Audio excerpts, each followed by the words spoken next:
It took me 10 no's to get one yes. And knowing that sort of a thing, it put less pressure on me, right? I'm going for those no's now because it's going to help me get to the person that's going to say yes. And I'm sure you've read the book, Go for No. Yes. And it's a phenomenal example. And it's so true. The second you're not afraid of failing, the sooner you can get to a success.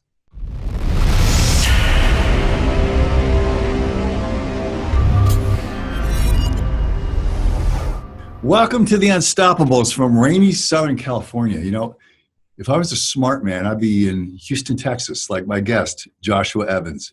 Joshua is known as the corporate culture cleaner. If you want to be unstoppable, if you want your business to be unstoppable, man, you got to clean that culture. You got to build that culture. You got to build it right.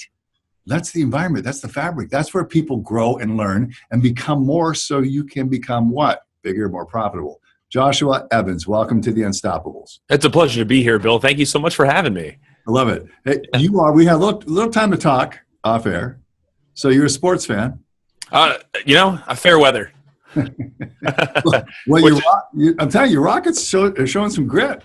They really are. They really are. And I mean, we love the team here. And so I remember when I was a kid, the last time they won a championship or even this close. And so I remember those days when we had 2 back-to-back championships. And I'm excited for it all to swing back around. So that's a really fun thing for us. Take me from 30,000 feet, bring me down to about 10. Tell me what you do and how you got started.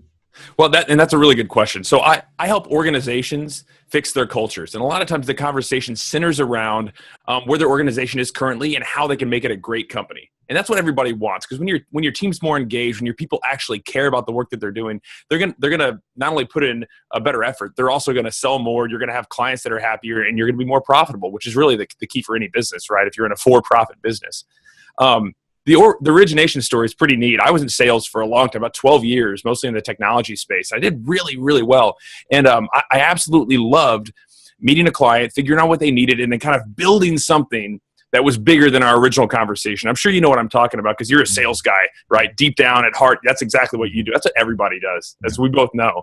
Yeah. But, yeah. So I was selling this technology, and we went into this client. We had never done business with him before.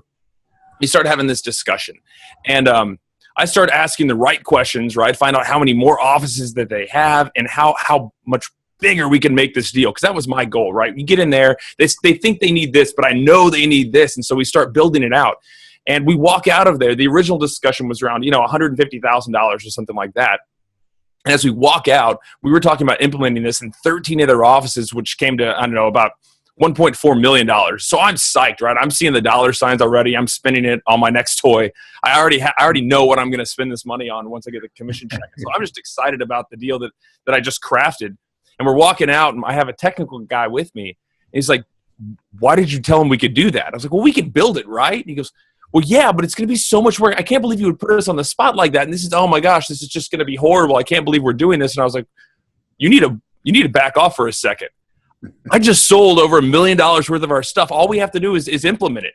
He's like, "I know, but the technical stuff's going to be crazy. We got to get all the IT guys involved, and we got to get their G&G guys involved. And it's just, Josh, it's going to be really a huge hassle." It's like, but that's why they pay us. Yes. We deal with these hassles. And so I couldn't believe this person could be so despondent and so dispassionate about the work that we had just put together. And so I'm an excitable person to begin with. And I really think that the only reason I'm really successful in anything, selling really, but why I'm so successful is because of the enthusiasm that I put behind what I want to do. And so that night I went home and I had one too many scotches by myself, and I kind of started writing a book. And it was kind of an accident, but that fell out of my head, and it turned into this book over the next 2 years about why people should be passionate in their work and what they're doing to be more successful. And so after about 2 years, we published the book, and it became a bestseller. And I said, that's it. I'm quitting my job, and full-time I'm going to go help other organizations harness the passion that their employees have to make them more profitable. And that's what I do now. See, I thought you were going down the Jerry Maguire road. I thought you were going to go home, have that moment of clarity, right? And who's coming with me? Who's coming with me? And just quit, man. But energy and enthusiasm is what I think connects from confidence, from a confidence standpoint. And the great ones will say, we can do this, and then find a way to do it. Absolutely. So I was in the early days, I still have some around, surrounded by people who always told me the problems. I need those people, but I always look at the possibilities. And the thing you did, that's Daniel Pink talks about this in his book, Everybody Sells. So we have that in common.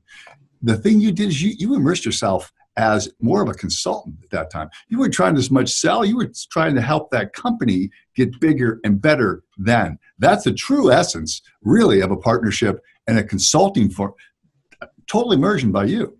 Totally. Well, and I absolutely agree with you, Bill. And I think people are too savvy nowadays. If you go in there just trying to make money off of them, they know that. And they smell it on you, right? And you come off as this slick car salesman type of guy. Not that there's anything wrong with car salesmen, but what people need is information. They need somebody to come in and give that consultative approach where you see the problems because you've seen 100 clients with similar situations. And you say, look, this is what's worked for them. And this is how I can help you reach that next step, that next level. People smell three things on you: fear, desperation, and greed. And I'm going to send this over to Grant Cardone and tell him, both of us, we don't have anything against car salesmen, but so we'll just send it over to him. Okay, that's what there you go. What was the name of your book? Enthusiastic You. Here, I'll show you a copy so anybody can see it. Enthusiastic You. It's a fun book. It's a short read, a couple of neat stories, a lot of personal narratives in there. But it's, as I said, the idea behind it is that everybody started their work from a very excited, very passionate, very enthusiastic place. But it's day 500 where they're like, I want to burn this place to the ground. And where I found the real sweet spot with my clients is helping their employees realize how they got to where they are now, where they don't like going to work, where they hate Mondays, and they're looking forward to just the weekends. And we rewind everything and bring them back to this place so they can, I guess, re-impassion themselves for the work that they're doing. Let me throw you a hard one. Okay. I believe this because I paid a lot of money, and then eventually I believed it. I was disabused of the notion that I could actually train customer service. So we're talking about the culture of a company. I think it's baked into your DNA. You either want to serve and find a way to serve, or you do not. It's as simple as this. If I walked up to you and said, do you have keys? Do you have something I could use to open up this? You're in an airport. To open up this case, and you said, you know what? I don't. This is an airport. There's no knives, nothing sharp. And your coworker said, let me see that. And they pull out their car keys and open it. One has a yes bias. The other has a no bias. One stays on form, plays it safe. The other one is putting it out there just like you did when you were selling. So how do you go into a company and recommend to management, okay, it's a people, systems, process. This is a people problem. Well, and so that's one of the hardest things because a lot of people don't want to admit they have a problem. And then people in leadership positions, they see this and like they may know they have a problem, but they think if they admit that they have one, then it's their fault. Yeah. And so it's kind of a balancing act. But when you go into an organization, you talk about the way things are with other organizations. Like, look, this organization, it does it this way. This is how profitable they are. Your organization, you have to do the thing like, look, you're a lot better off than most other companies that I've worked with. But here's a couple of areas where we might be able to improve. And it's never pointing fingers. It's working together, right? And my goal isn't to come in and, be their hero. No, I want to train them so they can be their own hero, right? I want to be their Obi-Wan Kenobi, and they can go be Luke Skywalker. So you're coming in soft. You're giving them benchmarks, and then you're enrolling them in a process and talking about relativity.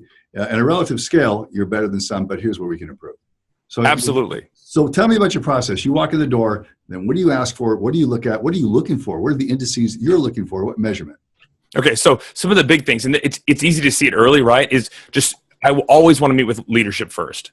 My goal is to, and the reason is leadership, they have an idea. They think that they have their fingers on the pulse, but they don't really know, right? They know what their employees put forward to them, right? They see the facade of like the hard worker when they walk by the desk. They don't know what happens when they walk away. And so once we meet with leadership, we talk about their goals, their aspirations for their teams, and the really good leaders stand out at that place because they know that they want to develop their team, that they want to develop their organization. So the good leaders stand out pretty readily in that. But then I do a big survey across the company for the whole organization because you really want to know. You want an honest survey so they're anonymous. So I can come up with the numbers and be like, look, guys, just so you really know, 2/3 of your team don't want to show up on time. And so those sort of situations are like, wait, what? Like, you don't realize that, but it's because they're not engaged in what they're doing. And so when you can get those real metrics to hand to them, it kind of blows them away because, as I said, they only see the sugar-coated facade that their employees hand out in front of them. And I think this is a crucial question for you. All right. When you walk into a company, when you're looking at this and you see that engagement is not there, what's the first thing you would recommend to encourage, to make sure that you congeal a form of engagement from the employee? How would you approach that? This is one of the depths of the things that I really talk about, and it's not easy to get to this stage. But the problem is, in most organizations, the way that we feed an employee's role to them is by talking about what their role is or what somebody in that role does. And so by focusing on what something is or what something does, you can be very specific. You can have metrics attached to that. They know what their job is, and they know what they're supposed to do in that job. The problem is you're not approaching them emotionally, right? If you want people to be really committed, to care about your organization, to truly be engaged, there needs to be some sort of emotional commitment to it. So what we're failing to do is provide meaning behind the roles that we have. That's the biggest difference I see in organizations that have phenomenal company cultures versus the ones that aren't quite there yet, is that they focus on what their role is or what their role does, which is historically how we've done it. We can't blame the world for it, right? Society's been doing that forever, for the past 6-7 decades. The way we've been doing it is like, look, this is your job title. This is your job. And these are everything that you have to do. And they're like, okay, so that's my list of tasks and functions and responsibilities. And everybody's okay, that's the agreement we make. Perfect. The problem is when you do that, and you say, I'm trading your time for this money, right? So you give me your time, I'm giving you this money, and you have your list of tasks. They're not emotionally committed to your organization. So when somebody else shows up with a little bit bigger stack of money and the same list of tasks, they're going to leave. Because you've turned them into mercenaries. That's the problem. So I see that all the time. And my goal is to help them work on providing that meaning to their organization, to their employees. Frederick Taylor, a management guru back in the 30s, said that people crave two things, or actually need two things: meaningful work and appreciation for that work. Now, two things that they actually need. So you're really shifting the culture, or attempting to shift the culture, by changing the way the culture really thinks and talks, and what they bring out in their, all the way from recruiting, I would think, to hiring, in terms of between the is and does. This is the meaning behind it, and get to them as an individual, so they can further their agenda as an individual, and it contributes to the collective, the whole. That's the culture. You're very right. It's a big piece of it is aligning the individual's aspirations with the company's goals, and the second you do that, you're going to be running on all cylinders. There you go. That's exactly what I believe in, that alignment between their agenda and our goals. And I never mistake what's more important, their agendas. So if I don't get their motives and agendas, I'm out of business. So how do you approach the individual, if you do, and get them to reclaim, if they've ever found it, their passion? So part of the survey involves them kind of having to dive deep into their own psyche, right? And kind of answer some questions that make them think about the role that they're in and if it's fulfilling to them. Because like, if somebody's in a role and they've never been fulfilled by what that role truly does, they're never going to be able to turn that switch on one day. And so while it's a hard discussion to have, and I'm kind of the enthusiasm, optimistic guy, there's a lot of times when you're going to have to let staff go. And I came into an organization one time, we started having this conversation, and you know immediately, the second you start having some interviews with the leadership, the problem children. They're like, okay, that person's going to have to go, and that person's going to have to go. And it's not an easy conversation to have, especially when they've been there for years, or they're bringing in lots of money for the organization. It's like, look, if you want to grow, if you truly want to shift things in a positive direction, you're going to have to give those people an opportunity to go somewhere else. Yes. Or you will bifurcate at best your culture. You truly will. I know. I've lived all these ills. So mine is the voice and pain of experience over 25 years. So I'm just bringing it. I started out as the ultimate optimist. I think I'm a realist. That's my own definition. So you're a very, very emotional person. You're a people person. You're very emotional. You're high energy. What is your most fulfilling success story? Or you can give me a couple from people who actually got, okay, I found it, restoked my passion. Man, this is clicking. How did you measure that emotionally? That was a subjective feel for you. What did that feel like? Well, I'm thinking of one specific client I'm still working with. We've been working together for over a year, but we've really built an amazing culture. He took over this organization that had been run by the same president for 32 years. And so he took over, and it was ingrained, and it was I'm going to call it a depressive culture, but he had aspirations for what they could be, right? And so within the first 3 months of us working together, they put in a gym, right? They added they added daycare services for their employees. They started paying for people's school if they wanted to get higher education, and they started bringing me in to do training on communications. And so once we started going through how they can communicate more effectively, then the bad apples started to roll out of the bunch, and then we started we could pick them off. We actually had to let several people go, but because of that, their revenue is up over 40% over the last year, and I honestly believe it's because they got rid of the bad seeds, right? The things that were really bringing the rest of the organization down. Because when you have one person that's spreading dissent in your organization, it forces everybody else to withhold. And that's the last thing you want, especially if you're trying to make this large shift. And so watching this organization change and grow, not only as personnel, but also in their revenue, I'm just elated and I'm excited. In fact, we had a big, I'll call it a success party with their sales team where we all went out to Birmingham together. We did a day of training, and then we all went to an Eagles concert together. Just because it was just a huge, we'll call it a win, right? A celebration of the wins that they've had over the last year and the growth that they've seen. And it's just a cool experience watching these transformations, not just on the individuals, but in the organization itself. That's the most fulfilling thing for me. And we're in alignment on this, since it seems to be the word of the day. The bad seeds in the company, you need to pluck them out as leadership, because you're going to be much more known for what you tolerate than what you ever accomplish as a leader, and people are watching. And absolutely. I always use this metaphor, Joshua. I used to say this in my Friday meetings. My job is to pull the dead cows out of the water, the ones that are disenfranchised, that are standing around by the water cooler, spilling venom. They're victims. They're always going to be victims by choice, because they're going to pollute the source for those young, fertile minds I need to grow in this environment. And that's my job, man. That's the cleaner. Yeah. No, that's a phenomenal analogy. I like that a lot. Pull the dead cows out of the water. You interviewed Brian Smith, the founder of UGG Boots. Oh, he's a great guy too. Tell me about the interview. And here's a great question. If you could go back and give an early entrepreneur some advice, what would you do? If I could go back and give, or if he could. I think you asked him. Well, I did ask that. And so he's an interesting guy, if only because he built a business around what he enjoyed doing. This is a guy, he loves surfing. So he moved to Southern California from Australia. I mean, not that he didn't have surf there, but he was there, and he's trying to figure out what he could do. And he saw that nobody had what he thought was the best footwear to surf with. And so his one big piece of advice is to be content where you are as an entrepreneur. So if you're just starting out, right, we all have aspirations to be bigger and to grow and to impact more lives and more people. We all want to do that. But he said the fastest way for a tadpole to become a frog is to be happy being a tadpole, being content where you are, because it's going to allow you to grow the right areas so that you can start moving along. Another analogy he uses is a business is like a child, right? You can't expect a child to walk as soon as it gets born, right? So you have this idea, you start this organization, and it's born. You have to treat it like an infant, right? It's a child. It can't walk yet. It can't crawl. Definitely can't talk yet. And eventually, it'll fall a bunch of times learning to walk, and finally it'll be able to walk.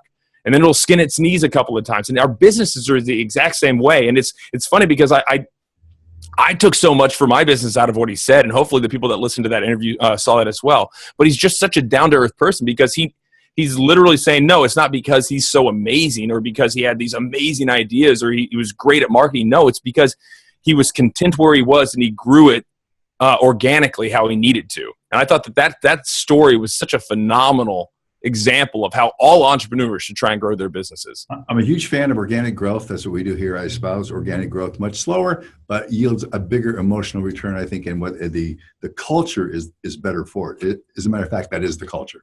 So I know what you're saying with that. Embrace that passion. Stay in there in your core competence, because your passion is going to be that thing that becomes your core competence, really, for me. And that's where I want to stay. I don't want to get out over my skis. I don't want to try to do too much. That's when I'll go broke. You have had success in sales. You're having success now. You travel the country, you give speeches, right? Where do we find you? So you can find me on my website at joshuamevans.com, or you can check me out on social media at EnthusiasticU. That's YOU. Good, love it. How do you define? Give me your own definition of success. Contentment. So I will never be satisfied where I am, but I'm working hard to always be content with where I've gotten to. How do you deal with failure? I eat it up, man. You have to. And you're in sales, so if I can give you a quick little example. Go for it. So my first job in sales started in August in Texas. So it's 98 degrees, 100% humidity, and I'm wearing a suit and tie every single day outside, walking door to door selling credit card processing services. It was probably the worst few months of my life doing that, because it's just brutal hot and you're just sweating profusely and trying to go into people's businesses, and they're physically kicking you out. Get out of my business. I don't want to talk to another salesperson. And if anything, it taught me to keep trying. But I got through this metric that, you know what? If I talk to 10 businesses that say no, I will get at least one sale after that, right? So it took me 10 no's to get one yes. And knowing that sort of a thing, it put less pressure on me, right? I'm going for those no's now because it's going to help me get to the person that's going to say yes. And I'm sure you've read the book, Go for No. Yes. And it's a phenomenal example. And it's so true. The second you're not afraid of failing, the sooner you can get to a success. You're absolutely, and I'm writing a book about that. So, how are you? Fail More, which. Oh, I like it. Thank you. It's picked up by McGraw-Hill because you know this.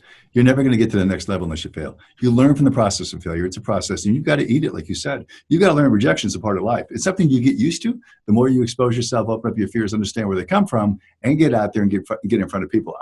I had a bigger number than you. I thought I probably wasn't as good as you. So I thought I have to have 100 people that I would try to chase down to get one. But I was willing to make that bargain. I was willing to do that because I thought that is the way. And keep looking for no. Great point. Great. Absolutely. What's next for you? What's in your career? What are you doing next? But you're seeking contentment. You got that. Now next level, man. A little bit uncomfortable. Where do we go?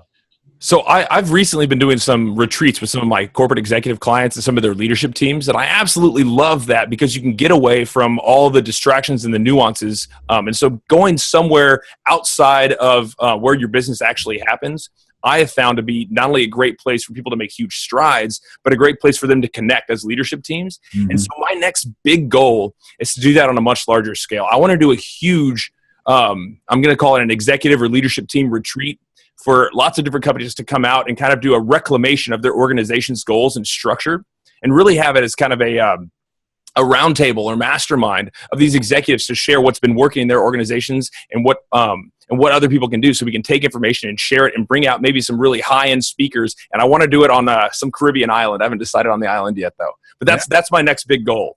You're going after your inner Richard Branson there. Just island of Necker. Necker is a little expensive to rent. Yeah, it was. So is Mystique where Jagger's got to have. Yes. But that's not important now, right? No, not yet. You've got some brand name clients. I don't want to divulge, but you've got some brand name clients. You've got some heavyweights. So you have built your credibility. You've earned it, and you have. If people check you out on your website, they'll see. Absolutely, check it out. Reach out if you have any questions or want to know anything. I'm an open book and I'm available. Speaking of book, do we buy your book on Amazon? You sure can. You can buy it on Amazon, and I don't know what that website would be, but you can just search Enthusiastic You. It'll be the only book called that. You got that going for you. I put mine up always forward, and I get about 1,000 books on it. Oh, no. Forward or always, but most of them aren't mine. It has to do with anything from Christianity to military. So that's what I got going for me. He doesn't look at problems. He looks at possibilities. He aligns the individual aspirations with the corporate goals. He's enthusiastic as all hell, and he is passionate about his career. And if you don't see that coming through the screen, man, you better get that thing cleaned, because he's Joshua Evans, and he's my friend on the Unstoppables. You've been fantastic. We got 2 more questions for you.